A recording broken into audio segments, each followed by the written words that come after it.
উৎসবের দিনগুলোতে কেবল প্রদীপ আর প্রার্থনাই নয়, মুখরোচক খাবারের জাদুও কিন্তু আমাদের ঘরের উৎসবকে সম্পূর্ণ করে তোলে। আজ ঠিক তেমনই একটি রেসিপি এনেছি যার গন্ধে মন ভরে যাবে। আর এই রেসিপিটা ঠিক ততটাই রাজকীয় যতটাই নাম, গালাউটি কাবাব। যারা মাটন প্রেমী তাদের প্রত্যেকেরই কিন্তু গালাউটি কাবাবটা বেশ প্রিয়। আর এই কাবাবকে মেলালাম একেবারে আমাদের ঘরোয়া ছোঁয়ায় একটা স্টাফড পরোটার সাথে। প্রথমে আমরা পরোটাটাকে বানিয়ে নেব। আমি ময়দাটাকে মেখে কিছুক্ষণ রেখে দিয়েছিলাম। এবার এটা থেকে লেচি কেটে এটার স্টাফিংটাতে দেব রসুন আর ধনেপাতা কুচি। যেহেতু গালাউটি কাবাবের নিজস্ব একটা রিচনেস আছে, তার জন্য এটার সাথে একটা হালকা পরোটা হলে খুব ভালো লাগে, আর খাওয়ার সময় এটার কম্বিনেশনটা হয়ে যায় দারুণ। এবার স্টাফিংটাকে দিয়ে ভালো করে রোল করে আমরা এটাকে বেলে নেব। এই পরোটাটা কিন্তু একেবারে আলাদা। ভেতরে দেওয়া স্টাফিং আর উপরে ছিটিয়ে দেওয়া কালো জিরে আর ধনেপাতা, যা শুধু গন্ধই নয়, পরোটাকে দেয় এক উৎসবের লুক। বাইরেটা খাস্তা, ভিতরে নরম, ঠিক যেমন হওয়া উচিত এক নিখুঁত সঙ্গী সেই রাজকীয় গালাউটি কাবাবের। আচ্ছা, এটার সাথে যে গালাউটি কাবাবটা বানাবো সেটার একটা ইন্টারেস্টিং স্টোরি আছে। অনেকেই হয়তো জানেন, আবার অনেকেই জানেন না। যতক্ষণে আমি পরোটাটা ভেজে নিচ্ছি, আমি আপনাদেরকে স্টোরিটা শুনিয়ে দিই। আমি আগে ভাবতাম এই কাবাবটার নাম গালাউটি কাবাব কেন। পরে জানতে পারি গালাউটি শব্দটার মানে হচ্ছে এমন এক কাবাব যা মুখে গলি মিশে যায়। শোনা যায় নবাবদের আমলে এক বৃদ্ধই লখনৌই নবাব ছিলেন, যার দাঁত প্রায় পড়ে গেছিল, কিন্তু মাংস খাওয়ার শখ একটুও কমেনি। তখন তার জন্য বিশেষভাবে তৈরি হয় এই গালাউটি কাবাব। এতটাই নরম, এতটাই দারুণ স্বাদের যে এক কামড়ে জিভে মিশে যায়।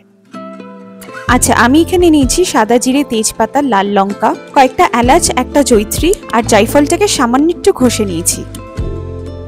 এবারে গোটা মশলাগুলোকে ফ্রাইং প্যানে ড্রাই রোস্ট করে নিয়ে আমরা গুঁড়ো করে নেব।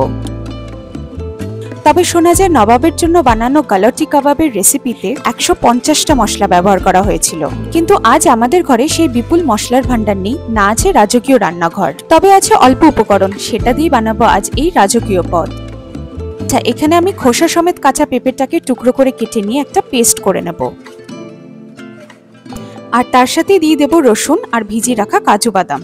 আচ্ছা, বলে রাখা ভালো, কাঁচা পেঁপেতে থাকে এক প্রাকৃতিক এনজাইম যেটা মাংসকে করে তোলে একদম নরম আর রসালো। ওই যে গল্পটা বললাম, দাঁতিন নবাবদের জন্য এই ট্রিকটা তারা ইউজ করেছিলেন, যাতে মুখে দিলেই গলে যায়। আচ্ছা, এটা ছাড়া আমি অল্প একটু বেসন ড্রাই রোস্ট করে নিয়েছি। তাছাড়া এখানে কাঁচা পেঁয়াজটাকে সরু করে কেটে নিয়ে লাল ভাজা করে নেব। তারপরে মিক্সিতে এটারও একটা পেস্ট বানিয়ে নেব।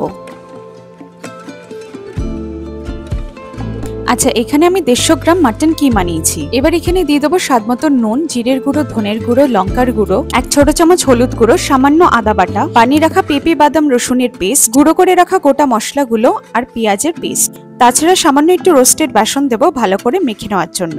যেহেতু এখানে মাটন কিমা এবং পেঁপে দেওয়া হয়েছে, তার জন্য এই পেস্টটা বড্ড নরম থাকবে, তাই বেসন ব্যবহার হয়েছে এটাকে বাইন্ড করে একটা শেপ দেওয়ার জন্য।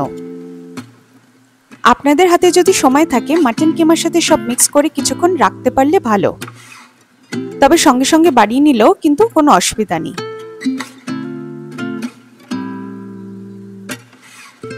এবার কাবাবের একটা শেপ দিয়ে ফ্রাইং প্যানের সাদা তেলে ভেজে নেব। দুদিকটা ভালো করা লাল ভাজা হলে তারপরে তেল ঝরিয়ে তুলে নেব। দেখলেন তো কি সুন্দরভাবে তৈরি হয়ে গেল গালাউটি কাবাবের সাথে স্টাফড পরোটা। অনেক মশলার দরকার নেই, ঘরে থাকা কিছু মশলা তার সাথে জায়ফল, জয়িত্রী দিয়ে তৈরি হয়ে যায় এমন সুস্বাদু এক পদ। এই অল্পই যথেষ্ট নিজেদের রান্নাঘরকে করে তুলতে জাদুকারী। তাহলে আর দেরি কেন, এই রেসিপিটা ট্রাই করে দেখুন আর কমেন্টে অবশ্যই জানাবেন আপনাদের কেমন লাগলো। দোকানের থেকে তো অনেকই খাওয়া হয়, এবার না হয় ঘরে নিজের হাতে বানিয়ে দেখুন। আমি 100% শিওর স্বাদটা কিন্তু মনে লেগে থাকার মতন হবে। রেসিপিটা ভালো লাগলে প্রিয়জনদের সাথে শেয়ার করে দেবেন, আর কমেন্টে জানাতে কিন্তু ভুলবেন না আপনারা কোথায় বেস্ট গালাউটি কাবাব খেয়েছেন। খুব তাড়াতাড়ি দেখা হচ্ছে নতুন একটি রেসিপি, নতুন একটি স্বাদ, নতুন একটি গল্পের সাথে। ভালো থাকবেন, সুস্থ থাকবেন।